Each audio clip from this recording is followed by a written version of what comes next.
The Calgary city manager this week said the new reality of budgeting in cities is increased taxes without increased services. I see in this budget you guys are essentially holding the line on services, yet you're increasing taxes. Is this just the new reality that people should get used to? Well, it's just Dave, when we look out there, given the growth we're facing and the inflationary pressures, unless we come up with a different funding mechanism for cities, maybe something other than property tax. If we have to keep going back to property tax to fill that gap, he could be right, because really we don't have any other. We don't have a revenue source that rises in parallel with the costs that we're facing.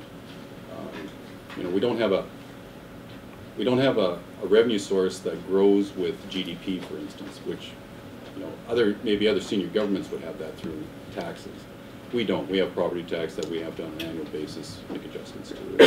Really, like it or not, that's still one of our predominant forms of revenue for providing our services. So until we come up with a better way of providing our services, or a different way of providing our services and funding them, be it through a user fee, a different taxation, whatever it may be, property tax is kind of it right now.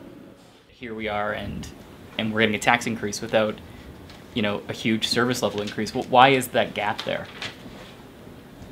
Yeah, it's I've referred to it a bit as this paradox of growth, because you're right. I mean, you look out in our community and certainly in the province, and it is relatively, we're prospering in comparison to what else is going on in the world, and even in Canada. Saskatchewan and Saskatoon certainly are prospering. We're growing. I think generally our citizens, if you go by, at least by the surveys, they're saying, things are pretty good in Saskatoon. So then why is it that cities, Saskatoon, any city, is having such a difficult time kind of managing their, the financial end of things? Because, why isn't there lots of money? Well, it goes back to this simple thing that, the costs cities are facing are simply increasing faster than our revenue sources. And that's a bit of a dilemma. We're trying, we just don't want to keep going back to the property tax to fill that gap.